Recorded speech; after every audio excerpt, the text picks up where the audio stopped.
Hi, this is Scott Jordan, and you are watching live here at Cellars of Sonoma in beautiful Railroad Square, Santa Rosa, California.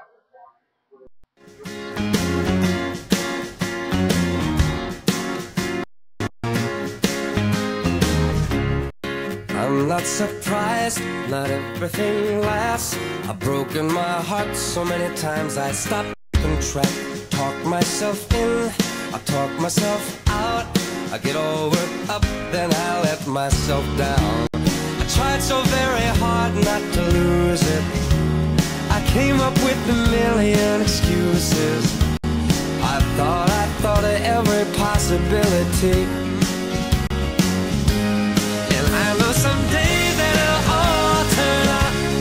You'll make it work so we can work to work it out.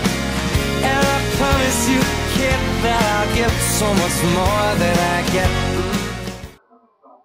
And good evening, everybody, and welcome to TV Tuesday Live here at Cellars of Sonoma in beautiful Railroad Square, Santa Rosa, California. This is the show where we taste wine, we talk about wine, we even educate you about wine. I've got some questions I'm going to ask you to answer. Those of you that are looking in for the very first time, the box to your right of the video screen is a little chat box. And you can ask questions. Kevin is our moderator. He's going to be there fielding your questions, and we'll answer them live. And you can ask any question you want. So we want that to be interactive. You can tell us your name or put a fake name. We don't care. We have a way to find you, so don't worry. So tonight, what we're going to do is once a month here in the tasting room, we change the menu up. And we change our flights, and I thought it'd be fun to create a blind tasting. And so here's what we created, a blind tasting. Andy, let's see if you can get a shot of that. This is what the tasting menu looks like for the blind tasting. And basically what we do is we line you up with 4 wines. There's a Syrah from Sonoma County, a Petite Syrah from Sonoma County, then a Cab from Napa, and a Syrah from Napa. And the whole idea behind the blind tasting is we're going to have you try to pick out which is Sonoma and which is Napa. You don't have to actually pick the individual varietal, but there are ways of finding those varietals. Okay? So my job tonight is I'm going to taste all 4 of these, and I'm going to tell you which one is from Sonoma and which one is from Napa. When you come in the tasting room, and if you can actually do that, your tasting is free if you're not a wine club member. If you're a wine club member, we'll give you a glass of any of those 4 wines. So it's a lot of fun, a little education. I've got some guests in the corner over here that are a little bit ahead of me. So they're going to be guessing as well, and we're going to see how I do, and the staff's betting on failure right out of the gate. So the first thing that you want to do whenever you're doing a blind tasting is you want to really look at the color of the wine. And the reason in this example is that 2 of the wines are 2005, and then we have a 2006 and a 2008. So your older wines will tend to show up when you look at them like this, and you hold it against the a white surface, as I'm doing here. And if what we call the hue of the wine here has any hint of what we call brickiness, it's giving me the indication that that might be an older wine. Okay? So I'm going to first look at these and try to examine them by the hue to see if I'm going to notice a little brickiness. And again, that'll be a clue for me, because if I break it down and I get the 205s, then the leftover wines, one's a Cab, one's a Syrah. You should be able to pick that one out. So I'm just trying to break it down. So I'm looking at them individually. Now that one could be older. That might be a little older. Let me take a look at this one. Well, maybe that one too. Oh, interesting. These older wines are not really that old where they're going to be showing all that brickiness, but that's a clue in your wine. Whenever you open up a wine that's, fairly old, take a look at that, and that'll give you an idea of that it might be an older wine. Once it starts to gather up a little oxidation, it does get that brickiness. Then the next thing I'm going to do is I'm going to smell each of the wines.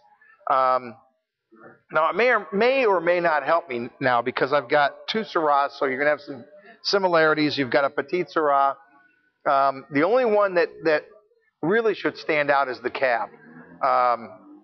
But later when we're done with the tasting, because I know the wines pretty well, but I do not know the order here at all. The staff did not show me the way that they poured this. So I truly do not know. But I'll tell you at the end of the tasting how you can find the Cabernet Sauvignon and what you want to look for in this tasting that's very deceiving. One of the wines is quite deceiving. So we want to look at the nose. Now, when you're smelling wine, a lot of people just go like this and smell the wine. But really what you want to do, the real true way to do this is to plant that glass tight to your nose like this. And I want you to open your mouth. So if you're at home, you got a glass of wine in your hand, put that up to your nose like that. Open your mouth, but breathe through your nose. And what will happen is that'll tend to aerate the wine and really bring that aroma up. So I'm going to smell each one and see if I get a little variance. Wow, this is real tobacco-y, this wine here. Right away, very different than the first wine. That's raw. Yeah, the best part is, if I fail this, the staff's going to love that. They're just going to love the idea. Oh boy, I think I know what that one is there too. Now I'm wow. Okay, so now what I want to do is I'm gonna taste each one of these. Normally I have a dump bucket, but tonight I'm not going to use one. I'll go ahead and just swallow these away. Now, when you're doing a tasting and you're trying to get the aroma, the other thing you want to do is you want to lay the wine on your tongue and do it a little slurping. So it's like this.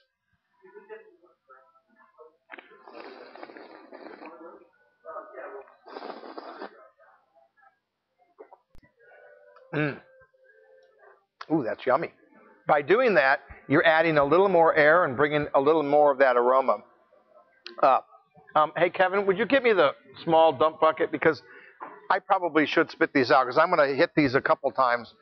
And by the time, if I keep swallowing these, I'm going to be going, yeah, this is a fun tasting.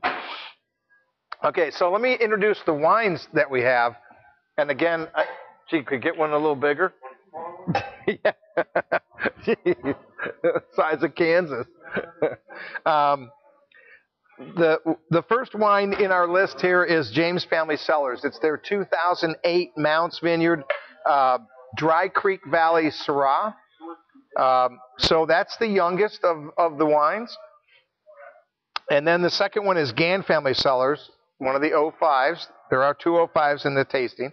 This is the Alexander Valley Petit Syrah.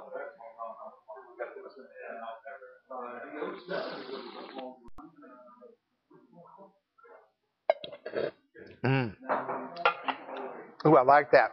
So we're going to take just a little break. Those of you that are watching live, we're not